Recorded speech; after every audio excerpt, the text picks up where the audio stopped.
नमस्कार दोस्तों, इस वीडियो में हम लोग समझेंगे कि इतने सारे भूकंप क्यों आजकल आ रहे हैं। भूकंप आने के कारण क्या होते हैं, पृथ्वी में ऐसे कौन कौन से परिवर्तन होते हैं जिसके कारण भूकंप आते हैं।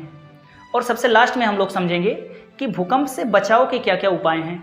तो बात यहाँ से शुरू करते हैं कि पहले पृथ्वी जो है ये सूर्य का हिस्सा था और सूर्य टूटकर पृथ्वी बना है। और जब सूर्य टूटकर पृथ्वी बना है तो जब सूर्य से टूटकर अलग हुआ था तो ये भी सूर्य की तरह धधकते हुए आग का गोला था। फिर क्या हुआ, इस पर बहुत समय तक लगातार बारिश होने से जो पृथ्वी है, इस पृथ्वी का सबसे ऊपरी हिस्सा ठंडा हो गया। सबसे ऊपरी हिस्सा ठंडा हो गया, लेकिन अंदर आज भी वही गर्मी है। हाँ, उससे थोड़ी कम है पर लगभग वही गर्मी है। और वो गर्मी होने के कारण सूर्य की तरह पृथ्वी के अंदर का हिस्सा भी पिघली हुई अवस्था में है। और पिघली हुई अवस्था में होने के कारण जो ऊपर कठोर हिस्सा हुआ, जिस पर हम लोग रहते हैं, जिस पर जीवधारी विकसित हुए, वो कठोर वाला हिस्सा कठोर तो हो गया पर कई हिस्से में टूट गया, जिसको प्लेटें कहते हैं। माना जाता है कि पृथ्वी जिस पर हम लोग रहते हैं वो लगभग 6 टुकड़ों में टूटा हुआ है। 6 टुकड़े में टूटा होने का मतलब क्या हुआ कि 6 खंडों में टूटा है और अंदर पिघला हुआ मटेरियल है। तो उस पिघली हुई मटेरियल पर पृथ्वी का जो कठोर वाला 6 हिस्सा है वो ऐसे तैरता रहता है, जिसको प्लेट विवर्तनिकी के सिद्धांत से समझ सकते हैं। भूगोल में एक सिद्धांत होता है प्लेट विवर्तनिकी का सिद्धांत, आप गूगल करेंगे तो आपको डिटेल में मिल जाएगा। तो ये 6 हिस्से यानी जो पृथ्वी का कठोर वाला हिस्सा है वो 6 टुकड़े में बटा हुआ है और वो 6 टुकड़े उसी पर हम लोग रहते हैं। अब वो 6 टुकड़े क्या होते हैं, इस अंदर वाले पिघले हुए चीज़ पर, जो पिघली हुई अवस्था है उस पर ऐसे लगातार ऐसे तैरते रहते हैं, चलते रहते हैं, ऐसे चलते रहते हैं। और जब चलते चलते अगर कभी एक प्लेट इधर से आया, एक प्लेट इधर से आया, यानी आमने सामने से आए और टकरा गए, तो टकराने से क्या होता है, यहाँ पर वलित पर्वत का निर्माण होता है। कैसे निर्माण होता है, जब इधर से एक प्लेट आया, इधर से एक प्लेट आया, टकराए दोनों और नीचे से जो मैग्मा है, जो लावा है, वो ऊर्जा भेज रहा है, नीचे से धक्का देता है, तो ये ऐसे उठने लगता है और यहाँ पर पर्वत बन जाता है।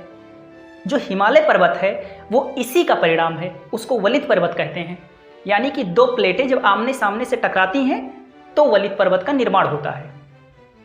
आपने कभी ना कभी जरूर सुना होगा कि आप पुरानी किताब में पढ़ेंगे कि एवरेस्ट की ऊंचाई, जो हिमालय पर्वत की सबसे ऊंची चोटी है एवरेस्ट, उसकी ऊंचाई हम पुरानी किताबों में पढ़ते हैं कि 8,848 मीटर का था। और आज हम लोग पढ़ते हैं, अब की किताबों में पढ़ते हैं कि उसकी ऊंचाई 8,850 हो गया है। कुछ दिन के बाद आप लोग देखेंगे कि 8,852 हो गया, 55 हो गया। तो लगातार उसकी ऊंचाई बढ़ रही है। क्यों? क्योंकि इधर से एक प्लेट आया है, इधर से एक प्लेट आया है, दोनों एक दूसरे को धक्का दे रहे हैं और नीचे से मैग्मा धक्का दे रहा है, तो वो ऐसे उठता हुआ चला जाता है।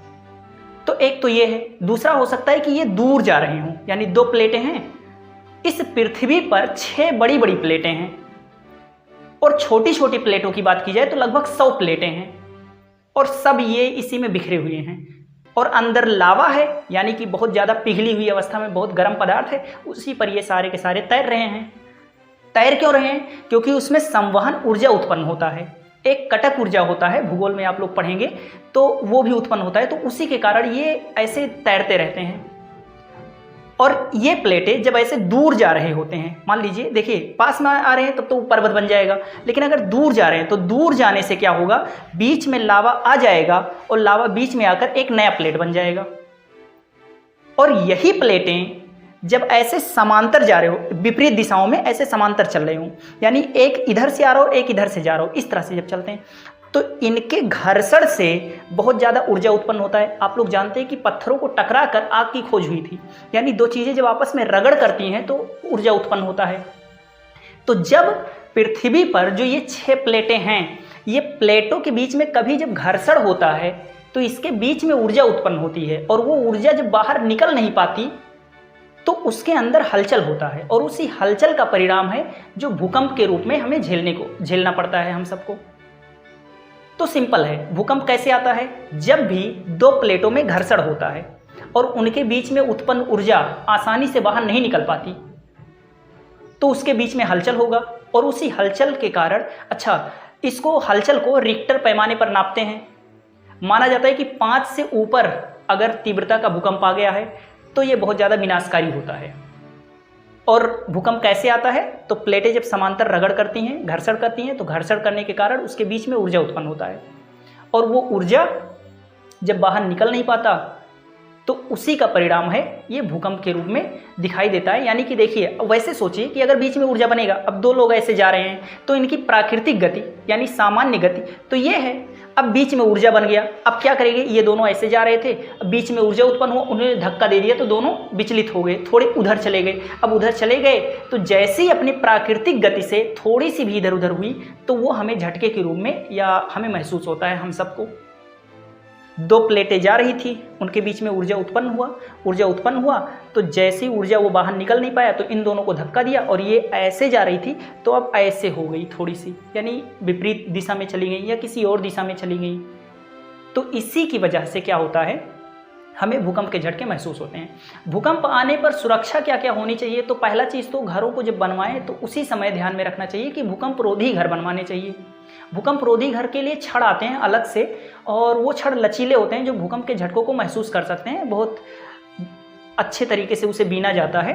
तो भूकंप रोधी घर अगर बना है तो बढ़िया है। दूसरा चीज़, अगर भूकंप आ रहे हैं तो माना जाता है कि हमें मैदानी क्षेत्र में निकल जाना चाहिए, जहाँ कोई इमारत ना हो, जहाँ पेड़ पौधे ना हो, ऐसी जगह पर चले जाना चाहिए। अगर आप गाड़ी चला रहे हैं तो गाड़ी किनारे खड़े कर ज़मीन के पास में हो जाएं, हो सके तो लेट जाएं अगर मैदानी क्षेत्र है तो। अगर आप घर के अंदर हैं, फंसे हुए हैं, तो घर के अंदर हैं तो कोने में कहीं पर बैठ जाएं या कोई मजबूत फर्नीचर है उसके नीचे बैठ जाएं। कहते हैं कि एक घन सेंटीमीटर में, घन सेंटीमीटर नहीं, एक घन फुट में अगर एक घन लंबा चौड़ा का एक वर्गाकार मतलब क्षेत्र है, उसमें जितनी हवा है उससे हम लगभग 3 दिन जिंदा रह सकते हैं। तो आप सुनते होंगे कि भूकंप आया था, 2 दिन के बाद लोग जिंदा निकाले गए मलबे में से, जो गिरे पड़े लोग हैं उसके अंदर दबे हुए लोग हैं, उन्हें 2 दिन के बाद भी जिंदा निकाल लिया गया। तो ऐसा इसीलिए होता है, आप फर्नीचर के नीचे हैं, घर गिर गया है तो आप बच गए हैं, उसके अंदर कुछ हवा है, 2-3 दिन तक तो आप जिंदा रहेंगे ही उतने हवा में से, और उतने हवा से अगर आप 2-3 दिन जिंदा है तो खोद के निकाल लेंगे ही। तो इस वजह से कहते हैं कि कोने में बैठ जाना चाहिए, किसी बड़े फर्नीचर खतरनाक वाले जो मजबूत हो उसके नीचे अगर छुप सकते हैं तो छुप जाएं। तो ये सारे के सारे सुरक्षा के उपाय आपको बहुत सारे मिल जाएंगे, आप सर्च करेंगे तो मिल जाएंगे।